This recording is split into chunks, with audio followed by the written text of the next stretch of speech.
Philadelphia. Zach Taylor changing his preseason philosophy for the slow-starting Bengals, saying that Joe and the Stars will play, quote, several series. Okay.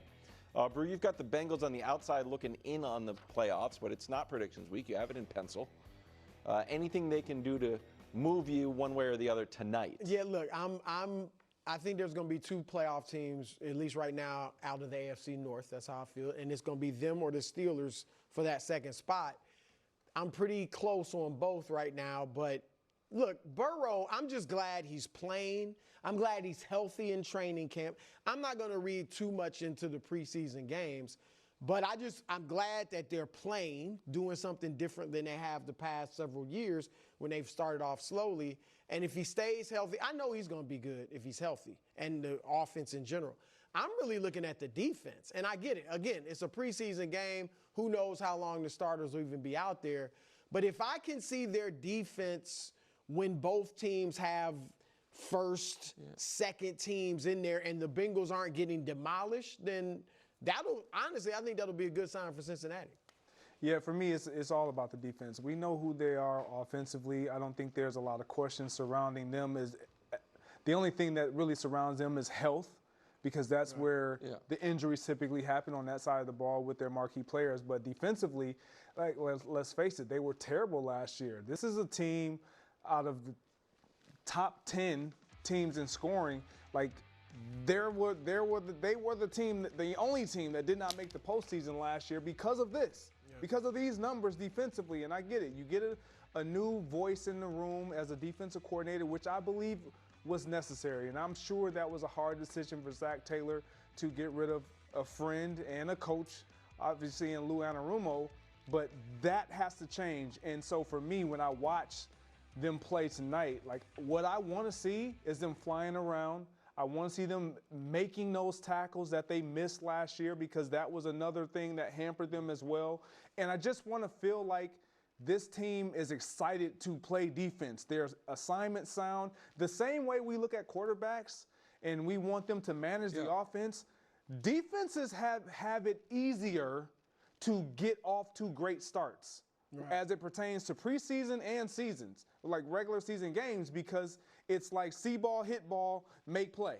And if they are out there doing that, screaming to the ball, seeing 4, 5, 6 hats at a tackler, that will give me great signs that this was a point of emphasis, and we have been working on it all training season, all training camp, all off season, and it's showing up on tape. So I think that the reason we were excited and even talking about this is because they get off to these slow starts. And Brew has said a bunch of times correctly, if they, butterfly flaps its wings, things are different. But if you just switch week 1 from a loss to a win, they make the playoffs. And that's true. But had they made the playoffs last year, they would have won the same amount of playoff games they won last year, which is 0, which is why I don't think it's going to be different. That Bengals team last year, everybody acts like, oh man, no, they were the team nobody wanted to play if they got in. They were not playing some great ball at the end of the year. You guys remember their winning streak at the end? One game, the Cowboys with Cooper Rush have them beat. And then there is just a comedy of errors that leaves Micah beside himself, and they escape. They then play a Broncos team, second to last week of the year, that how good was the Broncos? Good enough to get beat by 24 in the playoffs. They go to overtime. The final game of the year against a limping Steelers team that the Bengals have to win to have a chance. The Steelers have the ball at midfield down 2 with a minute left. And so this idea that Cincinnati, oh man, if they had gotten in, if the Chiefs' backups had beaten Denver and Cincinnati had taken Denver's playoff spot, you know what Cincinnati would have done in the playoffs? The exact same thing Denver did. Get mollywopped by a real contender in Buffalo. And I would have scored more than what did Bo Nix score? 7 points? Well, we say that. They scored. They had a must-win, theoretical win-in-your-in game in Week 17 against a Steelers team that hadn't won in a month. Yeah. They scored 19. What did they do the last time they went to Buffalo in the playoff game? Well, that was 3 years ago. Why? Because of that guy that's right behind Listen, Miles. I think Burrow's great. I think he is a great player. But the idea that firing Lou Anarumo and hit the mark, not having Trey Hendrickson is all of a sudden now we're going to outscore people even more. I just don't buy it. Well, look, they need their new defensive coordinator, Al Golden, to pull a Vic Fangio. Remember that 2 years ago, we thought the Philadelphia defense was horrific. Now, they had some good draft picks, but Fangio turned them around immediately. That's what has to happen. At least, not to the top of the league, but at least half of the league. Philly went from best defense in the league to one of the worst back to the best. Because when Philly made the Super Bowl 2 years ago, they were the #1 defense. So at least they had the bones of it. Yeah. Like Cincinnati, I just don't think has the personnel. I don't think Lou Anarumo was the problem. Bengals open up their real season in Cleveland. Colts Ravens tonight at 7. Lamar not playing, Derrick Henry not playing, but Indy's starting quarterback will be playing. Now, who that is, we don't 100% know. Both Anthony Richardson and Daniel Jones will see some action, with AR starting and playing a quarter and a half. Greg, this is one of your adopted teams, oddly. Who should Indy's QB1 be? Well, clearly they want it to be Anthony Richardson. And I'll cut straight through the gray area. Like, you can put or Daniel Jones in your depth chart as it pertains to starting quarterbacks and depth charts and all of that. But the first person that steps on that field is typically who you want running that team in that offense. You're saying the starter for week 1. The person that we see that is getting the if practice starts or if that preseason game starts and we see Anthony Richardson take that field first, even though next week coach says Shane Steichen says, you know what, Daniel Jones is going to then start. And but he's starting your first preseason game. He's getting the first initial snaps. He was our 4th round or our 4th overall pick a couple years ago. You naturally want to build around Anthony Richardson. The skill set, the potential is greater. Now, the reality of this is the better quarterback should play. And if Anthony Richardson is he's in the position to where if it's his job to lose. Daniel Jones is going to know the offense. He's going to be able to run the offense. He just has this past history of, we kind of know who he is. But do we? Yes. Do we? Bro, yes. Do we in this system with this coach? Do we really know? I don't think he's totally Nick apparently has totally written him off, which is fair. I would not go that far. Now he's a different type of player.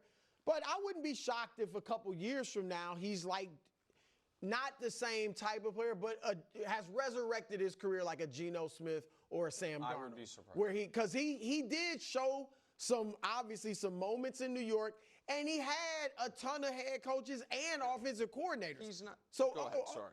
Well, to Greg's point, if it's close or Daniel's a little better, but it's still not huge, they got to go with Anthony Richardson.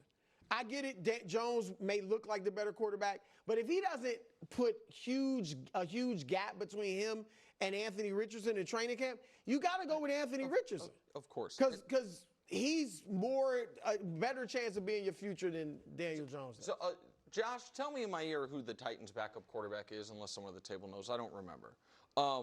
There's a reason I asked for that. The Titans' current backup quarterback? Yeah. Oh, I don't know. Yeah, I know. Sorry. Not without, everybody knows who it is. Kyle Allen?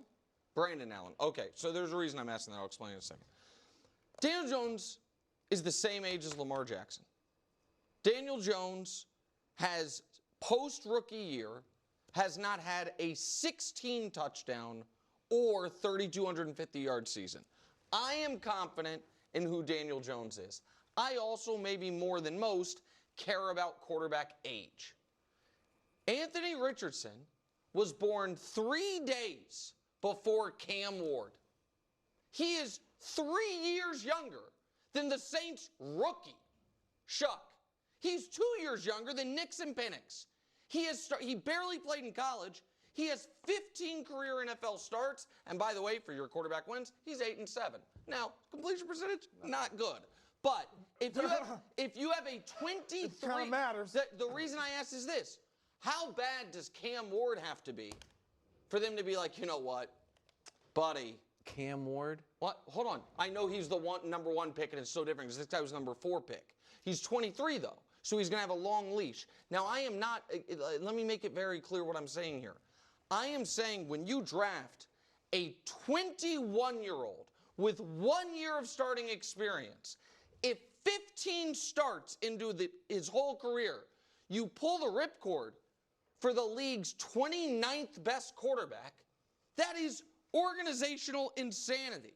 Am I betting a lot of money on Anthony Richardson? I'm not. But when you drafted him, you said it's all project, athleticism, combine stuff, but man, oh man, is he raw. To then jump out of the ship when somehow, give Steichen the credit, you've been able to win with him, and when the alternative is Daniel Jones, would be insanity. Can Daniel Jones get you to the playoffs? Anthony Richardson, if he was healthy, they had the 8-7 is how they got to the playoffs. Less than 48% of his passes. Therein lies the problem. You can't do that. Of course, he has to be better than he was better as a rookie than he was as a sophomore. So, like, it's not like he was 48% both years. I agree. If he goes out there and through half the season he's completing 48% of his passes, then he's not going to be your guy. But I don't understand the rationale of drafting a super young prospect, not playing him a lot, and then getting rid of him for a guy who we all know is not good.